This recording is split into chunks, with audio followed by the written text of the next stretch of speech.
മാനവകുലത്തിനുമേൽ ചൊരിയപ്പെട്ട അളവില്ലാത്ത സ്വർഗീയ കരുണയുടെ ആൾരൂപമായിരുന്നു ക്രിസ്തു. തൻ്റെ മനുഷ്യാവതാരത്തിലൂടെയും പീഡാനുഭവങ്ങളിലൂടെയും അവിടുന്ന് നമുക്കത് അനുഭവവേദ്യമാക്കി നൽകുകയായിരുന്നു. മനുഷ്യഹൃദയങ്ങൾക്ക് ദുർഗ്രഹമാവിധം സമ്പന്നമായ ദൈവിക കരുണയെക്കുറിച്ചുള്ള ബോധ്യം നാം ഏവരും സ്വന്തമാക്കണമെന്ന് പിതാവായ ദൈവം ആഗ്രഹിക്കുന്നു. ഭൗതികവും മാനുഷികവുമായ എല്ലാ ജീവിത വ്യഗ്രതകൾക്കും മീതെ തണൽ വിരിക്കുന്ന അവിടുത്തെ അനന്ത കാരുണ്യത്തിൻ കീഴിൽ നമുക്ക് സുസ്ഥിരമായ അഭയസ്ഥാനമുണ്ട്.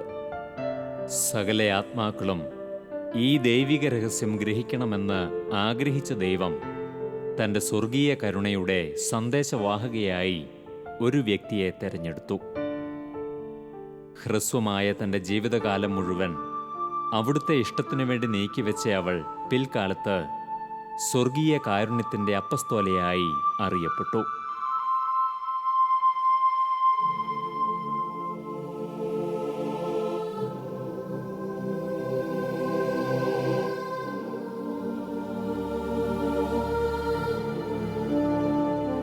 ക്രിസ്തുവിൻ്റെ രക്ഷാകര ചരിത്രത്തിലെ 2 സഹസ്രാബ്ദങ്ങൾ പരിശോധിച്ചാൽ ദൈവത്തിൻ്റെ അനന്തകാരുണ്യത്തിൻ്റെ നിലയ്ക്കാത്ത പ്രവാഹം നമുക്ക് മുന്നിൽ തെളിയുന്നു. മാനവകുലത്തിൻ്റെ നിത്യരക്ഷയ്ക്കു വേണ്ടിയുള്ള അനശ്വര സ്മാരകം തൻ്റെ പരസ്യജീവിതകാലത്തിനൊടുവിൽ സ്ഥാപിച്ച ഈശോ കാലാകാലങ്ങളായി നേരിട്ടുള്ള ഇടപെടലുകളിലൂടെ തൻ്റെ സമൂഹത്തെ നയിക്കുകയും ചെയ്യുന്നു. തൻ്റെ സജീവ സാന്നിധ്യം ദിവ്യകാരുണ്യത്തിലൂടെ ഉറപ്പു നൽകുകയും കൂടാതെ തെരഞ്ഞെടുക്കപ്പെട്ട ഏറെ വിശുദ്ധരിലൂടെ ഏറെ ബോധ്യങ്ങൾ കാലാനുസൃതമായി അവർക്ക് നൽകുകയും ചെയ്യുന്നു. ഇത്തരത്തിൽ അവിടുന്ന് പ്രത്യേകമായി തെരഞ്ഞെടുക്കുന്ന ഏറെ വിശുദ്ധാത്മാക്കളുണ്ട്. അവരുടെ ജീവിതങ്ങളിലൂടെ പിൽക്കാലത്തുള്ള എല്ലാ തലമുറകളോടും അവിടുന്ന് സംസാരിക്കുന്നു. ദിവ്യകാരുണ്യത്തിൻ്റെ അനന്ത നന്മയിൽ അവരെ ചേർത്ത് നിർത്തി അവർക്ക് ചുറ്റുമുള്ളവരെയും തന്നിലേക്ക് ആകർഷിക്കുവാൻ അവിടുന്ന് തിരുമനസ്സാകുന്നു. കേവലം 33 വയസ്സുവരെ മാത്രം ഈ ലോകത്തിൽ ജീവിച്ച ഒരു സന്യാസിനി ലോകത്തിനു മുഴുവൻ അനുഗ്രഹമായി മാറുവാൻ ദൈവം പ്രത്യേകമായി തെരഞ്ഞെടുത്ത ആ ജീവിതം ദൗർബല്യങ്ങളുടേതും രോഗങ്ങളുടേതുമായിരുന്നു. എന്നാൽ അനേക ലക്ഷം ആത്മാക്കളുടെ രക്ഷയ്ക്ക് അവൾ ഉപകരണമായി മാറി. ഒരു നിമിഷം പോലും അകലാതെ ദിവ്യകാരുണ്യത്തെ പ്രദക്ഷിണം ചെയ്തിരുന്നു എന്നതായിരുന്നു ആ ജീവിതത്തിൻ്റെ ഏറ്റവും വലിയ സവിശേഷത. സ്വർഗീയ കാരുണ്യത്തിൻ്റെ അപ്പസ്തോല എന്നറിയപ്പെട്ട വിശുദ്ധ മരിയ ഫൗസ്റ്റീനയായിരുന്നു അത്. അവൾ അംഗമായിരുന്ന കരുണയുടെ മാതാവിൻ്റെ സന്യാസിനി സമൂഹത്തിൽ ഒരു പതിവുണ്ടായിരുന്നു. വർഷാരംഭത്തിൽ ഓരോരുത്തരും ഓരോ പ്രത്യേക സ്വർഗീയ മാധ്യസ്ഥം തെരഞ്ഞെടുക്കുകയായിരുന്നു അത്. എല്ലാ വർഷവും പതിവ് തെറ്റിക്കാതെ ദിവ്യകാരുണ്യത്തെ തൻ്റെ രക്ഷാകർതൃത്വം ഭരമേൽപ്പിക്കുന്നതിൽ അവൾ അതിയായി സന്തോഷിച്ചിരുന്നു. ഒരിക്കൽ ഒരു ആരാധനാ മണിക്കൂറിൽ ഈശോ ഫൗസ്റ്റീനയ്ക്ക് ഒരു സവിശേഷമായ ദർശനം നൽകി. ആ ദർശനത്തിലൂടെ പെസഹാ ദിനത്തിൽ തിരുവത്താഴത്തിനായി ഈശോയും ശിഷ്യരും സമ്മേളിച്ചിരുന്ന മാളിക മുറിയാണ് അവൾ കണ്ടത്. പിൽക്കാലത്ത് പ്രശസ്തമായ തൻ്റെ ഡയറിയിൽ ഫൗസ്റ്റീന അതേക്കുറിച്ച് എഴുതി. ഒരായുഷ്കാലം കൊണ്ട് ഗ്രഹിക്കാൻ കഴിയുന്നതിലേറെ ഈശോ ആ തിരുമണിക്കൂറിൽ ദിവ്യകാരുണ്യത്തെക്കുറിച്ച് എനിക്ക് വ്യക്തമാക്കി തന്നു. വിശുദ്ധ കുർബാന സ്ഥാപന വേളയിൽ അപ്പം കൈകളിൽ ഉയർത്തുമ്പോൾ അവിടുത്തെ സഹനം പൂർണ്ണമായിരുന്നു. കാൽവരിയിൽ നടക്കേണ്ടിയിരുന്നത് ബാഹ്യമായ അർപ്പണം മാത്രമായിരുന്നു.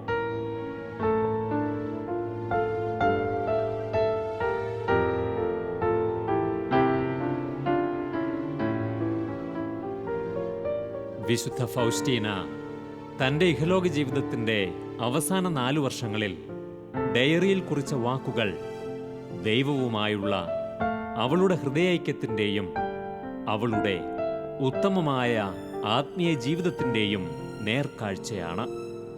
Divine mercy in my soul എന്ന പേരിൽ പ്രശസ്തമായ ആ ഡയറി കുറിപ്പുകളിൽ ദിവ്യകാരുണ്യത്തെക്കുറിച്ച് പരാമർശിക്കാത്ത ഒരു പേജ് പോലും കാണാനാവില്ല. ഇത് ദിവ്യകാരുണ്യത്തിന് തൻ്റെ ജീവിതത്തിൽ അവൾ നൽകിയിരുന്ന പ്രാധാന്യം വ്യക്തമാക്കുന്നു. 1905 ആഗസ്റ്റ് മാസം 25-ാം തീയതി പോളണ്ടിലെ ഒരു ഗ്രാമത്തിലായിരുന്നു ഫൗസ്റ്റീനയുടെ ജനനം. കൊവാൾസ്ക ദമ്പതികളുടെ 10 മക്കളിൽ 3-ാമത്തെ മകളായി ജനിച്ച അവൾക്ക് മാതാപിതാക്കൾ നൽകിയ പേര് ഹെലൻ കൊവാൾസ്ക എന്നായിരുന്നു. വളരെ പാവപ്പെട്ടതും എന്നാൽ ഉയർന്ന ആത്മീയ ബോധ്യങ്ങളോട് കൂടിയതുമായിരുന്നു അവളുടെ കുടുംബം. വളരെ ചെറുപ്പത്തിൽ തന്നെ സകല സദ്ഗുണങ്ങളുടെയും വിളനിലമായിരുന്ന അവൾ 7-ാം വയസ്സിൽ തന്നെ സന്യാസിനിയാകുവാനുള്ള തീവ്രാഭിലാഷം പ്രകടിപ്പിച്ചിരുന്നു. 9-ാം വയസ്സിൽ നടന്ന ആദ്യ കുർബാന സ്വീകരണം അവളുടെ ജീവിതത്തിലെ ഏറ്റവും അവിസ്മരണീയമായ അനുഭവമായി മാറി. അടിസ്ഥാന വിദ്യാഭ്യാസത്തിനു ശേഷം മഠത്തിൽ ചേരുവാൻ ആഗ്രഹിച്ച അവൾക്ക് മാതാപിതാക്കൾ അനുമതി നൽകിയില്ല.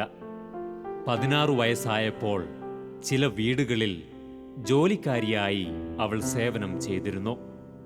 അവളുടെ പാവപ്പെട്ട മാതാപിതാക്കൾക്ക് സഹായമായിട്ടായിരുന്നു അത്. എങ്കിലും ഒരു സന്യാസിനിയാകുന്നതിനുള്ള അഭിവാഞ്ചയെ അവൾ തെല്ലും അവഗണിച്ചിരുന്നില്ല. സഹോദരിക്കൊപ്പം ഒരിക്കൽ ഒരു പാർക്കിൽ നൃത്തം കാണാൻ പോയ ഹെലന് പീഡകൾ സഹിച്ച് അവശനായ ഈശോയുടെ ദർശനമുണ്ടായി. അവിടെ നിന്നും 130 കിലോമീറ്ററുള്ള വാർസോ എന്ന ദേശത്തേക്ക് പുറപ്പെടുവാൻ കർത്താവ് അവളോട് നിർദ്ദേശിച്ചു. താൻ ജീവിതത്തിൽ സഞ്ചരിക്കേണ്ട വഴികളെക്കുറിച്ച് ബോധ്യമുണ്ടായിരുന്ന ഹെലൻ അടുത്ത ദിവസം വെളുപ്പിന് ആരോടും പറയാതെ വീട് വിട്ടിറങ്ങി. അവിടെ എത്തി ഏറെ അലഞ്ഞതിനു ശേഷം കരുണയുടെ മാതാവിൻ്റെ സഹോദരിമാർ എന്ന സന്യാസിനി സമൂഹത്തിൽ അവൾക്ക് അംഗത്വം ലഭിച്ചു. പല സമൂഹങ്ങളും പാവപ്പെട്ടവളായ ഹെലനെ സ്വീകരിക്കുവാൻ മടിച്ചെങ്കിലും ഒടുവിൽ അംഗത്വം നൽകുവാൻ തയ്യാറായ ഈ സന്യാസിനി സമൂഹത്തെക്കുറിച്ച് അവൾ മുമ്പ് കേട്ടിട്ടുപോലുമുണ്ടായിരുന്നില്ല. തന്നെ തീർത്തും അപരിചിതമായ വഴികളിലൂടെ നടത്തി പ്രതീക്ഷിക്കാത്തൊരു തീരത്ത് അടുപ്പിച്ചത് പ്രത്യേകമായൊരു ദൈവിക പദ്ധതിയുടെ ഭാഗമായിരുന്നുവെന്ന് പിന്നീട് അവൾ മനസ്സിലാക്കി. ആ സമൂഹത്തിൽ അംഗത്വം നേടിയ ഹെലൻ കൊവാൾസ്ക പരിശുദ്ധ ദിവ്യകാരുണ്യത്തിൻ്റെ മരിയ ഫൗസ്റ്റീന എന്ന പുതിയ നാമം സ്വീകരിച്ചു. ഫൗസ്റ്റീന എന്ന പേരിൻ്റെ അർത്ഥം അനുഗ്രഹീത എന്നാണ്. 1928 നിത്യവ്രത വാഗ്ദാനം നടത്തിയപ്പോൾ ആ ചടങ്ങിൽ പങ്കെടുക്കുവാൻ അവളുടെ മാതാപിതാക്കളും എത്തിയിരുന്നു. ഫൗസ്റ്റീനയുടെ പ്രാർത്ഥനാ ജീവിതവും വിശ്വാസ തീഷ്ണതയും അതിശയകരമായിരുന്നുവെങ്കിലും വളരെ ഒതുങ്ങിയതായിരുന്നു അവളുടെ ജീവിതശൈലി. തന്നെ ഏൽപ്പിക്കപ്പെട്ട ദൗത്യങ്ങൾ കൃത്യമായി നിറവേറ്റുന്നതിലും നിശബ്ദയായി ധ്യാനത്തിൽ മുഴുകുന്നതിലും അവൾ ബദ്ധശ്രദ്ധയായിരുന്നു. സഹജീവികളോടുള്ള സ്നേഹവും കരുണയും അവൾ മുഖമുദ്രയാക്കി മാറ്റി. ദിവ്യകാരുണ്യത്തോടും താൻ അംഗമായിരുന്ന സന്യാസ സഭയോടുമുള്ള ഫൗസ്റ്റീനയുടെ വിശ്വസ്തത വലുതായിരുന്നു. ശുദ്ധീകരണ ആത്മാക്കളുടെ രക്ഷയ്ക്കു വേണ്ടിയുള്ള ദൈവിക പദ്ധതിയിൽ സ്വന്തം ജീവിതം സമർപ്പിച്ചുകൊണ്ട് അവൾ ഭാഗഭാക്കായി. ദിവ്യകാരുണ്യത്തോടും പരിശുദ്ധ അമ്മയോടുമുള്ള ഭക്തിതീഷ്ണതയിൽ അവളുടെ ആത്മീയ ജീവിതം വ്യത്യസ്തമായ വഴിത്തിരിവിലേക്ക് എത്തുകയായിരുന്നു. 1930 മെയ്യിൽ ഫൗസ്റ്റീന പോളണ്ടിലെ പ്ലോക്കിലേക്കെത്തി. ആ വർഷം മുതൽ അവളിൽ ചില രോഗലക്ഷണങ്ങൾ കണ്ടു തുടങ്ങി. അവളുടെ രോഗം ക്ഷയമാണെന്ന് തിരിച്ചറിഞ്ഞു. ഏറെ സഹനങ്ങളുടെ ദിനങ്ങളായിരുന്നു തുടർന്ന് അവളെ കാത്തിരുന്നത്. 1931 ഫെബ്രുവരി 22 അവളുടെ മുന്നിൽ സ്വർഗീയ കാരുണ്യത്തിൻ്റെ രാജാവായി ഈശോ പ്രത്യക്ഷപ്പെട്ടു.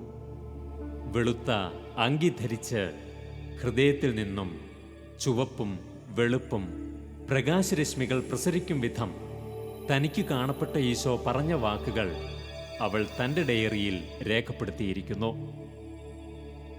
നീ ഇപ്പോൾ കാണുന്ന എൻ്റെ ചിത്രം വരയ്ക്കുക. അതിൽ ഈശോയെ ഞാൻ നിന്നിൽ വിശ്വസിക്കുന്നു എന്ന് എഴുതുക. ആദ്യം നിന്റെ ചാപ്പലിലും തുടർന്ന് ലോകം മുഴുവനിലും ആ ചിത്രത്തിലൂടെ സ്വർഗീയ കരുണയെ വണങ്ങുവാൻ ഞാൻ ആഗ്രഹിക്കുന്നു. അപ്രകാരം ചെയ്യുന്ന ആത്മാക്കൾ ഒരിക്കലും നശിക്കുകയില്ല എന്നതാണ് എൻ്റെ വാഗ്ദാനം. ചിത്രരചനയിൽ മുൻപരിചയമില്ലാതിരുന്നിട്ടും ചില സന്യാസിനിമാരുടെ കൂടി സഹായത്തോടെ ആ ചിത്രം അവൾ വരച്ചു സൂക്ഷിച്ചു. 3 വർഷങ്ങൾക്ക് ശേഷം ആദ്യമായി ഒരു കലാകാരനിലൂടെ സ്വർഗീയ കരുണയുടെ രൂപം വരയ്ക്കപ്പെടുകയുമുണ്ടായി. ഈശോ തന്നോട് പറഞ്ഞ മറ്റൊരു കാര്യം കൂടി ഫൗസ്റ്റീന തൻ്റെ ഡയറിയിൽ രേഖപ്പെടുത്തിയിരുന്നത് ഇപ്രകാരമാണ്: ഉയർപ്പ് തിരുനാളിന് ശേഷം വരുന്ന ഞായറാഴ്ച സ്വർഗീയ കരുണയുടെ ചിത്രം വെഞ്ചരിച്ച് ആഘോഷപൂർവം പ്രതിഷ്ഠിക്കണം. വരും കാലങ്ങളിൽ ആ ഞായറാഴ്ച കരുണയുടെ തിരുനാളായി ആചരിക്കുകയും വേണം. 1933 മുതൽ ഫൗസ്റ്റീനയുടെയും സഹസന്യാസിനിമാരുടെയും കുമ്പസാരക്കാരനായി നിയോഗിക്കപ്പെട്ടിരുന്നത് മൈക്കൽ സൊപ്പോക്കോ എന്ന വൈദികനാണ്. അദ്ദേഹം അക്കാലത്ത് വിൽനിയസ് യൂണിവേഴ്സിറ്റിയിൽ പാസ്റ്ററൽ തിയോളജി പ്രൊഫസർ കൂടിയായിരുന്നു. തനിക്കുണ്ടായിട്ടുള്ള അത്ഭുത ദർശനങ്ങളെക്കുറിച്ചും ഈശോ നൽകിയ സന്ദേശങ്ങളെക്കുറിച്ചും ഫൗസ്റ്റീന ആ വൈദികനോട് പറഞ്ഞു. അവളുടെ വാക്കുകൾ ഉറപ്പുവരുത്തുവാനായി അദ്ദേഹം വിദഗ്ധരെ ഉപയോഗിച്ച് മനഃശാസ്ത്രപരമായ പഠനങ്ങൾ അവളിൽ നടത്തുകയുണ്ടായി. അവൾ മാനസികമായി പൂർണ്ണ ആരോഗ്യവതിയാണെന്ന മനഃശാസ്ത്രജ്ഞരുടെ വിധിയെ തുടർന്ന് പിന്നീടുള്ള കാലങ്ങളിൽ അദ്ദേഹം ഫൗസ്റ്റീനയ്ക്ക് വേണ്ട പിന്തുണകൾ നൽകിപ്പോന്നു. ഫാദർ സൊപ്പോക്കോയുടെ നിർദ്ദേശപ്രകാരമാണ് തനിക്ക് ലഭിച്ച സന്ദേശങ്ങളെല്ലാം ഫൗസ്റ്റീന ഡയറിയിൽ എഴുതി തുടങ്ങിയത്. ഫാദർ മൈക്കിൾ സൊപ്പോക്കോയുടെ നിർദ്ദേശപ്രകാരം ആർട്ടിസ്റ്റും അധ്യാപകനുമായിരുന്ന യൂജൻ കസിമിറോവ്സ്കിയാണ് 1934 ഈശോ ഫൗസ്റ്റീനയോട് നിർദ്ദേശിച്ച പ്രകാരം അവളുടെ തന്നെ മേൽനോട്ടത്തിൽ സ്വർഗീയ കരുണയുടെ ചിത്രം വരച്ചത്. ഇതാണ് പിൽക്കാലത്ത് ഏറ്റവുമധികം വണങ്ങപ്പെട്ട ഡിവൈൻ മേഴ്സിയുടെ ചിത്രം. 1935 സെപ്റ്റംബർ 13 ഫൗസ്റ്റീന തൻ്റെ ഡയറിയിൽ കരുണയുടെ ജപമാലയെക്കുറിച്ച് എഴുതി. ദൈവിക കരുണ ലഭിക്കുവാനും ക്രിസ്തുവിൻ്റെ കരുണയിലുള്ള വിശ്വാസ വളർച്ചയ്ക്കും മറ്റുള്ളവരോട് കാരുണ്യമുള്ളവരായി മാറുവാനുമായി ഈശോയുടെ നിർദ്ദേശപ്രകാരം അവൾ അവതരിപ്പിച്ച കരുണക്കൊന്ത ഇന്ന് ലോകപ്രശസ്തമാണ്. 1936 അവസാനമായപ്പോഴേക്കും ഫൗസ്റ്റീനയെ ബാധിച്ചിരുന്ന ക്ഷയരോഗം കൂടുതൽ മൂർച്ഛിച്ചു. തുടർന്നുള്ള വിശ്രമകാലത്തുടനീളം അവൾ കൂടുതൽ പ്രാർത്ഥനയിലും ധ്യാനത്തിലും മുഴുകി. പാപികളുടെ മാനസാന്തരത്തിനും ശുദ്ധീകരണാത്മാക്കളുടെ മോക്ഷപ്രാപ്തിക്കുമായിരുന്നു അവളുടെ പ്രാർത്ഥനകൾ അത്രയും. തുടർന്നുള്ള 2 വർഷങ്ങളിൽ കുരിശിലെ ഈശോയുമായി ഏറ്റവും ചേർന്നു നിന്നുകൊണ്ട് തൻ്റെ സഹനങ്ങൾ അത്രയും കരുണയ്ക്ക് വേണ്ടി സമർപ്പിച്ച ഫൗസ്റ്റീന 1938 ഒക്ടോബർ 5 തൻ്റെ 33-ാമത്തെ വയസ്സിൽ നിത്യസമ്മാനത്തിനായി വിളിക്കപ്പെട്ടു. ഇന്ന് പോളണ്ടിലെ ക്രാക്കോവിലുള്ള ഡിവൈൻ മേഴ്സിയുടെ ബസിലിക്കയിൽ അവൾ അന്ത്യവിശ്രമം കൊള്ളുന്നു. 1993 ഏപ്രിൽ 18 വാഴ്ത്തപ്പെട്ടവളായും 2000 ഏപ്രിൽ 30 വിശുദ്ധയായും മരിയ ഫൗസ്റ്റീന കൊവാൾസ്കയെ ജോൺ പോൾ രണ്ടാമൻ പാപ്പ പ്രഖ്യാപിച്ചു.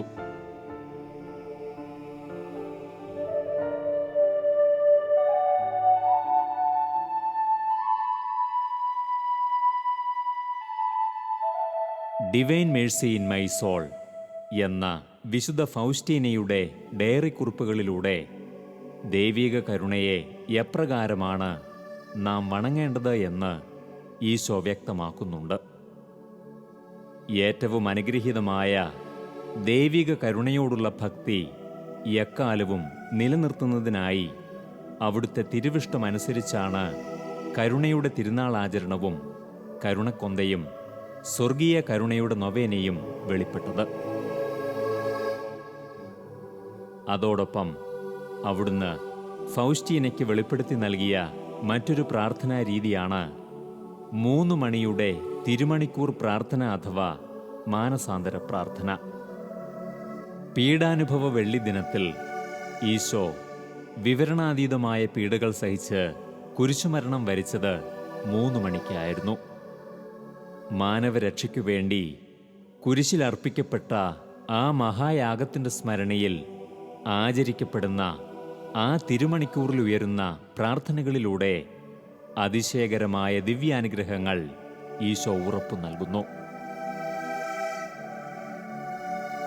അവിടുത്തെ കുരിശുമരണത്തെക്കുറിച്ച് വിശുദ്ധ യോഹന്നാൻ ഇപ്രകാരം എഴുതിയിരിക്കുന്നു: സാബത്തിൽ ശരീരങ്ങൾ കുരിശിൽ കിടക്കാതിരിക്കുവാൻ വേണ്ടി അവരുടെ കാലുകൾ തകർക്കുവാനും അവരെ നീക്കം ചെയ്യുവാനും യഹൂദർ പീലാത്തോസിനോട് ആവശ്യപ്പെട്ടു. അതിനാൽ പടയാളികൾ വന്ന് അവനോടുകൂടെ ക്രൂശിക്കപ്പെട്ടിരുന്ന 2 പേരുടെയും കാലുകൾ തകർത്തു. അവർ യേശുവിനെ സമീപിച്ചപ്പോൾ അവൻ മരിച്ചു കഴിഞ്ഞു എന്ന് കാണുകയാൽ അവൻ്റെ കാലുകൾ തകർത്തില്ല. എന്നാൽ പടയാളികളിൽ ഒരാൾ അവൻ്റെ പാർശ്വത്തിൽ കുന്തം കൊണ്ടു കുത്തി. ഉടനെ അതിൽ നിന്ന് രക്തവും വെള്ളവും പുറപ്പെട്ടു. അവൻ്റെ അസ്ഥികളിൽ ഒന്നുപോലും തകർക്കപ്പെടുകയില്ല എന്ന തിരുവെഴുത്ത് പൂർത്തിയാകുവാൻ വേണ്ടിയാണ് ഇത് സംഭവിച്ചത്. മറ്റൊരു തിരുവെഴുത്ത് പറയുന്നു: തങ്ങൾ കുത്തിമുറിവേൽപ്പിച്ചവനെ അവർ നോക്കി നിൽക്കും. ലോക ചരിത്രത്തെ തന്നെ തിരുത്തിക്കുറിച്ച ക്രിസ്തുവിന്റെ രക്ഷാകര കർമ്മത്തിന്റെ പൂർത്തീകരണമായിരുന്നു ആ മണിക്കൂറിൽ സംഭവിച്ചത്. 3 മണിയുടെ തിരുമണിക്കൂർ ആചരണം മഹത്തായ ആ സംഭവത്തെ സ്മരിക്കുകയും ദൈവത്തിന്റെ അനന്ത കരുണയെ ആരാധിക്കുകയും ചെയ്യുന്നു.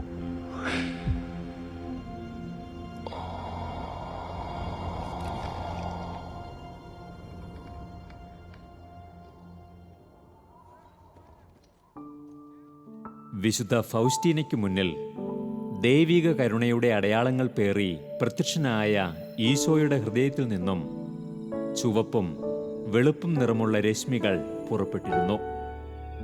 പിന്നീട് വരച്ചു പ്രസിദ്ധപ്പെടുത്തിയ ഡിവൈൻ മേഴ്സിയുടെ രൂപത്തിലും അത് കാണാം. മരണശേഷം കുന്തത്താൽ പിളർക്കപ്പെട്ട അവിടുത്തെ ഹൃദയത്തിൽ നിന്ന് പുറപ്പെട്ട രക്തവും വെള്ളവുമാണ് അത് സൂചിപ്പിക്കുന്നത്. 3 മണിക്ക് അവിടുത്തോടു കൂടെയായിരിക്കുവാൻ ആഗ്രഹിക്കുന്നവരോട് ഈ പീഡാനുഭവങ്ങൾ ധ്യാനിക്കുവാനും അതുവഴി ദൈവിക കരുണയെ വണങ്ങുവാനും അവിടുന്ന് ആവശ്യപ്പെടുന്നു. ഫൗസ്റ്റീനയുടെ ഡയറിയിൽ ഇപ്രകാരം രേഖപ്പെടുത്തപ്പെട്ടിരിക്കുന്നു: അല്പനേരം നിങ്ങൾ എൻ്റെ പീഡാനുഭവത്തെപ്പറ്റി ധ്യാനിക്കുക. പ്രത്യേകിച്ച് ആ തീവ്രവേദനയുടെ നിമിഷങ്ങളിൽ ഞാൻ അനുഭവിച്ച അവഗണനയെ സ്മരിക്കുക. നിങ്ങളുടെ മുന്നിലെ ക്ലോക്ക് 3 മണിയിലെത്തുമ്പോഴെല്ലാം ദൈവിക കരുണയെക്കുറിച്ചുള്ള ധ്യാനത്തിൽ മുഴുകുക. കരുണയെ ആരാധിക്കുക. ലോകത്തെ മുഴുവനും സ്വർഗീയ കരുണയുടെ കൃപാസമൃദ്ധിക്കായി സമർപ്പിക്കുക. പ്രത്യേകിച്ച് ദുർബലരായ പാപികളെ കരുണയ്ക്കായി സമർപ്പിക്കുക. ആ നിമിഷങ്ങളിൽ സകല ആത്മാക്കൾക്കു മുന്നിലും ദൈവിക കരുണയുടെ വാതിൽ ഏറ്റവുമധികം തുറന്നിരിക്കും. 3 മണിയുടെ തിരുമണിക്കൂർ ആചരണത്തിനായി ഈശോ ഫൗസ്റ്റീനയെ പഠിപ്പിച്ച ഒരു ചെറിയ പ്രാർത്ഥനയുണ്ട്. ക്രിസ്തുവിൻ്റെ ഹൃദയത്തിൽ നിന്നും രക്തത്തിൻ്റെയും വെള്ളത്തിൻ്റെയും രൂപത്തിൽ പുറപ്പെട്ട അനന്തമായ കരുണയെ ഞങ്ങൾ നിന്നിൽ വിശ്വസിക്കുന്നു. ഫൗസ്റ്റീനയോട് ഈശോ അരുളി ചെയ്തു, ആത്മാക്കൾക്കു വേണ്ടി ജ്വലിക്കുന്ന എൻ്റെ ഹൃദയത്തെക്കുറിച്ച് നീ കൂടുതൽ ഗ്രഹിക്കണമെന്ന് ഞാൻ ആഗ്രഹിക്കുന്നു. എൻ്റെ പീഡാനുഭവത്തെക്കുറിച്ചുള്ള ധ്യാനം നിനക്ക് അതേക്കുറിച്ചുള്ള കൂടുതൽ ബോധ്യം നൽകും. പാപികൾക്കു വേണ്ടിയുള്ള എൻ്റെ കരുണയ്ക്കായി നീ പ്രാർത്ഥിച്ചാൽ അവരുടെ രക്ഷയ്ക്കായി ഞാൻ ആഗ്രഹിക്കും. ഈ പ്രാർത്ഥന പശ്ചാത്താപ ഹൃദയത്തോടെ പാപികൾക്ക് വേണ്ടി ചൊല്ലിയാൽ മാനസാന്തരത്തിനുള്ള വലിയ കൃപ ഞാൻ അവർക്ക് നൽകും.